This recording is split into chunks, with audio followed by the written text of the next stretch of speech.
And now I got a message.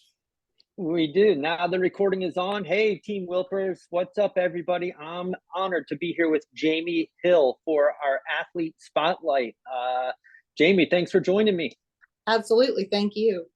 Yeah, so I start with what I know, which is not too much. We just met, but I know you're in Texas, and I know you have a family and a job, and you are a major contributor to the Team Wilpers Cycling Facebook group, which is awesome. What else can you tell us about us quickly? So married, have a son who just graduated college in December. So he's off the payroll. Yay. It's coming, I promise. College moves faster than high school. I'm letting you know. Can't wait. Right. Have three wonderful stepkids, have worked in for a small family commercial printing business for 23, 24 years now. And, was not, as we've talked about, I didn't have a whole lot of athletic background, was not my thing in school. So I was a bit of a latecomer to it. But yeah, and I'm a big cheerleader. I love seeing people succeed.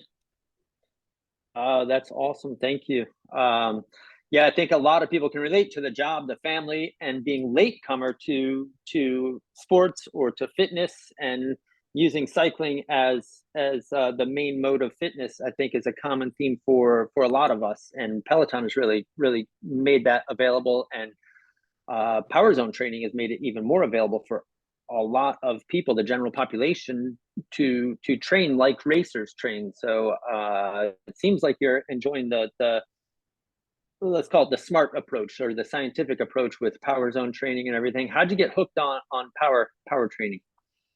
So, former runner, when I decided to get into athletics, as it were, it was on the heels of I had in 2011 I had a really strange virus that gave me a blood clot in my lung and congestive heart failure.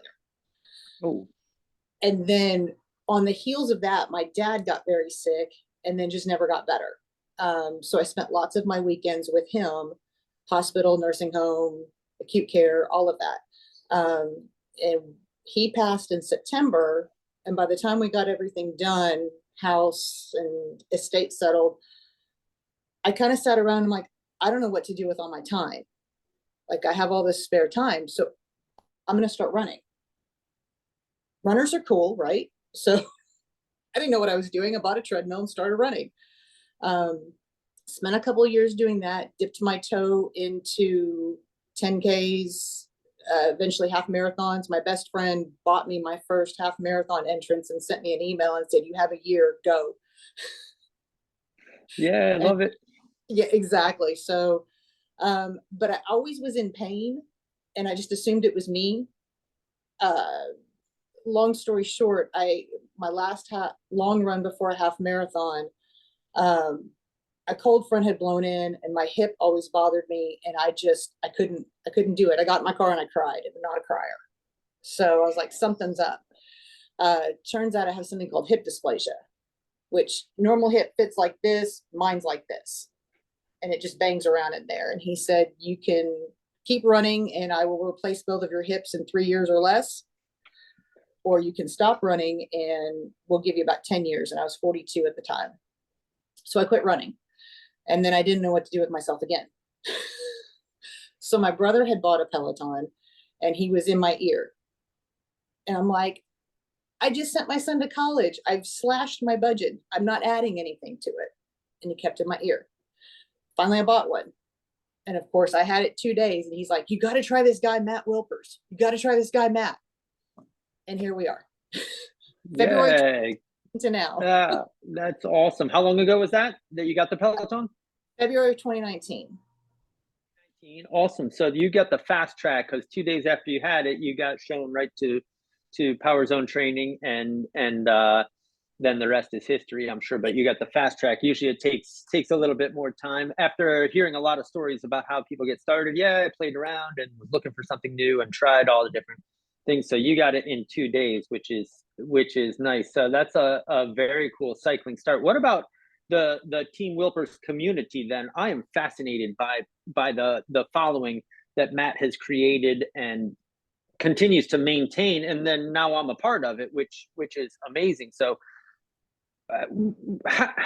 what do you get from the community? And I'm looking for motivation and goals and obstacles and all of that stuff. You know, that's kind of what keeps me going. I go out and I don't ride the Peloton very much. I think everybody knows I ride my bike outside and I ride my indoor trainer. But knowing that this community is here is very motivating to me, and I feel like I'm part of this family, really. So how do you feel? I think that's exactly it. I think it's the family aspect. And I think it's something that Matt has exuded from the other side of the screen. It's always been inclusive. It's always been meeting you where you are. And we're all in this together. And that fosters the rest of us who feel that way. We all just kind of gather. And, you know, we're supportive and we're there on the bad days. And one thing I've kind of noticed, at least with me personally, when I've had a bad ride, I say a bad ride, there's probably never really a bad ride, but when I've struggled, chances are I'm probably also struggling in another facet of my life at the same time. And so just everybody being supportive of that little bump is also supporting you in your life, you know, outside of the bike. And everybody has always been that way. And it's like when you show up for races, you know, race morning, everybody gathers, we're all in the corral and everybody takes off. That's what it feels like when everybody's together. It's that same supportive community. And that's totally.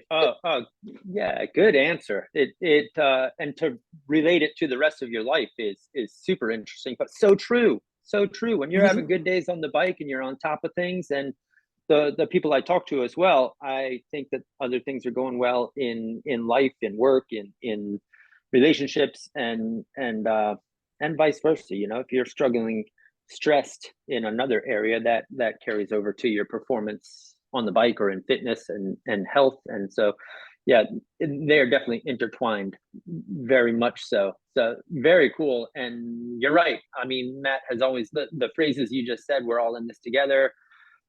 Everybody's included. That's the feeling I get, and I feel included in part of this family and kind of a leadership role now. What a pleasure! What a pleasure! As a coach, we're always looking for clients, we're always looking for work, right? But I, as a personal trainer for the general population, it is fun to be able to train the general population as athletes. That's what I'm saying. Right. So when you said your answer to me when I asked if you would join me in an athlete spotlight, you said, no, I'm too boring and I haven't done anything really athletically. My answer is, yeah, you're a real person. That's what I want. We are a bunch of real people. No, I feel like I'm boring, but I get off those athlete briefings. I'm like, what did I just do? But people are very supportive and the same thing, you know, it's great. Well, that's kind of a wide view of the community and of your cycling start. And what if we take a more narrow view? And I have a game for you. I didn't actually do this with. I'm terrible at games. Did we not know? I asked you if there was anything off the table. You said no. Okay. I'm good. So here's the game. You're the coach. We're going to switch hats here for a second. Okay. Now, narrow view, right? We're at the end of our training block, and there is a potential for an FTP test at the end of the week. Now, Coach Jamie, I've been riding for years and years. I was competitive in the past and followed this training block pretty well. I didn't get any swag for being the most consistent. I'll just put it that way. But I did pretty well, and I'm feeling like, like maybe I should test. But I don't know if I could really handle higher zones. What do you have a suggestion? Should I test now? Yes. Awesome. Okay, because cool. you will get used to your zones. You may not like them at first, but that's the whole kind of the point. Yeah, awesome. And how should I do the test? Should I any suggestion? I think you've done enough tests that you could tell me how to ride the test. Flip in and pray. Okay, yeah, no, seriously. The way I have always done it and honestly not been successful, and I think here recently, and I think your non-successes are as important as your successes. I have gone for an output and tried to maintain it for 20 minutes. I can't do that either right now or anymore. I'm not sure which. So you start out and you build and you do your 5-minute increments and you just leave it all out there. What if I have to take a little dip down? Is that okay? Is the test over? Should I recover and then come back? What should I do? What if I have to slow it down a little bit? I'm just exhausted. Take the dip, maintain, and try to build back up. And when I post, I could say that I dropped my water bottle or the dog came in or something, give some excuse, right? For the dip. The internet went out. The dog chewed I actually had somebody tell me once the dog chewed their Peloton cord in the middle of the FTP test. So the dog ate my Peloton was the answer. Wasn't working out. Yeah. That's creative. Yeah. No, that's hilarious. I've heard everything. Own the dips, baby. Own the dips. Own the dips. All right, cool. I'm going to test now because you suggested I do, and I will let you know how it goes. What about you? Are you going to test? Jury's still out. I have, like I said, my last couple of ones, I have tried to bail out a couple of times, and then I get back in, and then I bail out, and I get back in, and that has set up a mental block for me. So that's something I got to work on. I think your ramp method, which I know Matt preaches and you've really talked about, I probably need to do that instead of my stay at one for 20 minutes. Because that's mental. Have you done the ramp test? I have not done the ramp test before. Okay, yeah. Unfortunately, we don't have a way to ensure that everybody who is in this community has an analytic tool to get the best 1 minute, but I do like it. And if in the future we have that, and maybe as an upgrade, maybe there's some way to give it, and maybe I just put it out in a timer and see what happens. But yeah, basically you start at a very easy level and you are given the exact power output and it goes up every minute. I think it's 6%. You go up every minute and you see how long you can hang on. Roughly it is 11 minutes. And the last 3 minutes are very painful, but there's no guessing. So it's less invasive. And there's no guessing. So for 20-minute test, it's very hard. You have to have a pretty good idea of what your number is going to be, and then you start just below it, and then you creep up to it. And chunking into 5 minutes is really chunking that test into 5 minutes. Is really, I find, the best way to do it. But you have to have a pretty good idea of what you're capable of, or at least willing to endure before you get on it. I think it's that willing to endure, because I will my worry with starting just below is I will psych myself out and go, this is as much as I can do. I can't add, I can't do this. So it is as much a mental game as it is a physical game. Somebody said, I heard on another podcast somewhere, it's a big difference probably of what you're willing to endure versus somebody's got a gun to your head and then what you're willing to endure. Accurate. That's awful. So much mental games with the FTP test. So all right, cool. I'm gonna give it a go. For I don't know if I posted this, but at the beginning of this challenge training block, I did a ramp test and then followed it up with a 20-minute test. Yeah, you were insane, just for the record. Well, that was my workout for the day. And my ramp test gave me the number that I thought it was, and the FTP test ended up way lower. I was so I've been training on the ramp test number this whole training block. But anyway, if we can get that out to everybody, that's a fun alternative to the FTP test. But it will be interesting to see how it goes. Just a different mental aspect to it. Yeah, totally. So it kind of separates from what Peloton offers, which is fine. The FTP test is very, very good test. It's just tough. All right, cool. Well, thank you for that narrow view. And now I think we've got a good handle, and hopefully everybody else does, on what to do this week. Or maybe we've confused them even more. What, Jamie, what gets in the way? I mean, we're all shooting for consistency but what gets in the way? What do you have to overcome to make the consistency happen? Life. I mean, it's such a broad answer, but it's just life. It's work. It's you know, things coming up, bad nights of sleep. And some of those you can push through, and just and whatnot. But for me, it's a lot of times it's work. Family has gotten kind of simple now that son has graduated and off doing his own thing. It's just me and my husband, and two dogs and two cats. But work for me, I got to go to work early, and I'm usually on the bike by about 4:30 in the morning. So there's not a lot earlier I can get up and be sane. My husband already kind of looks at me and goes, "You're getting up what time?" So it's like I got to get to work early, and those are the things I have to plan better. I have to, do I really need to get to work early? Can I stay 20 minutes late and get this done and not worry about it tomorrow, and keep up with what I need to do to help keep me between the lines, because this is what kind of keeps me going, keeps me sane.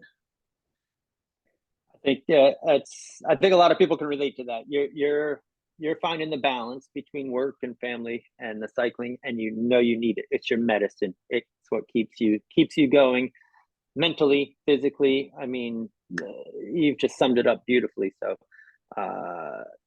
it's so interesting to me to know that we're all going through it the same way. The same here. I've got my family and my job. Even though this is what I do, it's hard for me to actually physically get dressed and get on my bike and go. And where am I going to go today? Where am I going to ride today? And which workout is it? So the plan definitely helps. I love knowing exactly, if I don't know what's coming up the next day. And even myself, I have to have some cues so that when I'm going to bed at night, I think about, all right, when is the workout happening the next day, and what is the workout? And If so I the give calendar. myself any opportunity to think, if it's not laid out for me, like we have a plan, or if I go to bed and, like you say, not knowing what I'm going to do, there is a risk that I'm going to either not do as much as I need to, or not do it at all. So I've Same. got to Same. got to have a plan. Yeah, right. Well, that's awesome. So and totally relate with the obstacles. Well, what about? I mean, sometimes what keeps me going is putting something on the calendar, putting an event on the calendar. Anything like that you're interested in? Doesn't it?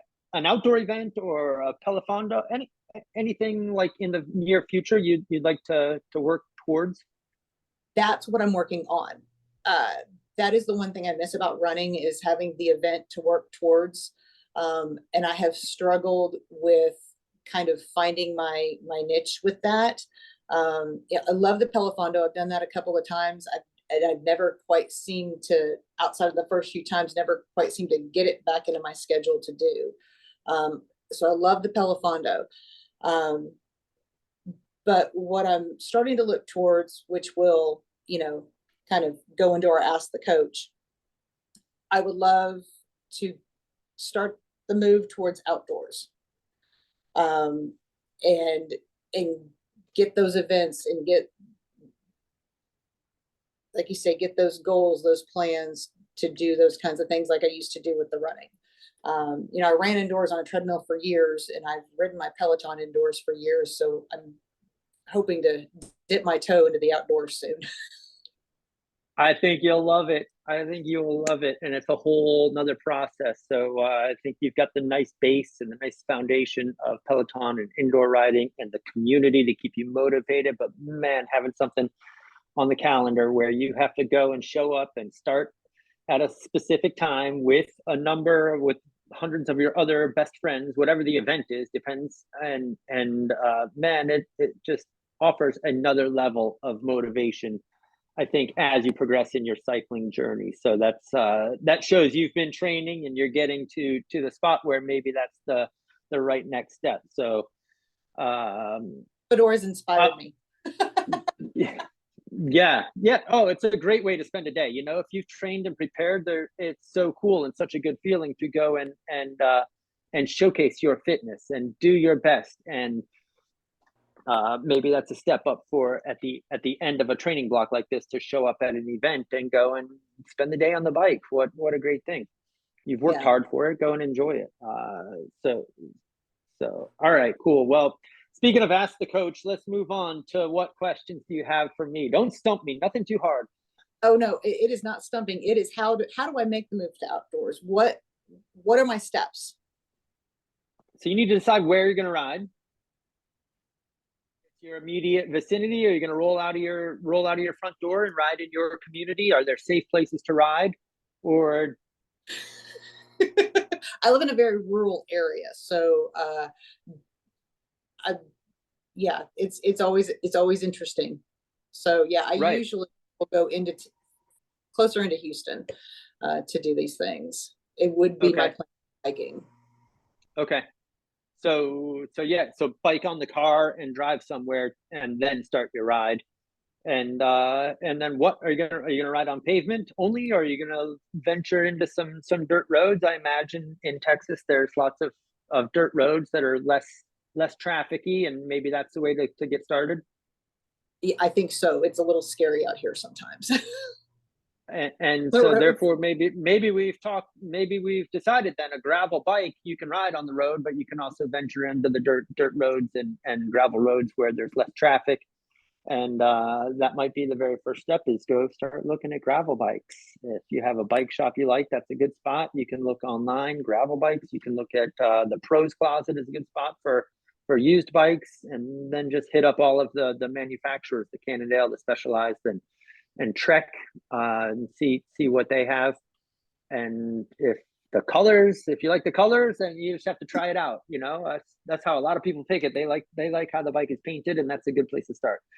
I think a gravel bike makes a lot of sense, though, having one for just a little over a year, but also having moved to Vermont almost 3 years ago. There are plenty of dirt roads and gravel roads, and I can avoid the heavily trafficked paved roads. So it makes sense for me, and it sounds like that might be the way for you to go as well. Start looking. Is that helpful? That is very helpful. I think so. Yeah. Safety first. I mean, you're just looking for safe places to ride. And then most local bike shops will have some sort of fit program. They'll get you close to a good fit on the bike that you buy. And hope they should let you try the bikes out before you decide what to buy. And I think that's the best way to go. See what seems right. And then you can get into if they have a group to ride with, or if there is an event, you know, plan it out, and then start getting some rides under your belt outside on the weekends, if that makes sense, or one day a week outside, and the rest can still be on the Peloton. So it's a nice combination, a nice progress towards doing that outdoor event. That's what I love seeing in our group is the mix of the outdoor and the indoor. That's really helped to move the needle for me. Yeah, me too. It's great. It's getting a lot more people who are already moving, but just outside and moving is just the next step for when they're ready for it. There's no, a lot of people won't ever do it, and that's fine. But it's there if you want it. What else? Anything else for me? No, just for me as the non-athletic person, how much I know a number of us appreciate you and what you give into this community as well, getting these plans together, answering our questions. You're very much appreciated. Thanks. That's awesome. That's motivating right there. Good. I'll keep going then. I will keep going. Yeah. The motivation is just, it's almost, I've told Matt, it's intoxicating, seeing everybody appreciative and helpful, but also getting something from it and enjoying it and being supportive of each other, and what a positive community. So what fun. Well, I think you're more than a cheerleader. I think you're a role model. So thank you. I think there are a lot of other folks out there who who, like you, might answer, no, I'm boring or I'm not athletic, but in fact, you are at your level and you are treating yourself to fitness and health and using cycling for those things. So that's what we're all doing. That's amazing. Thank you. Yeah, cool. Well, thank you for joining me. I'm going to hit stop on the recorder.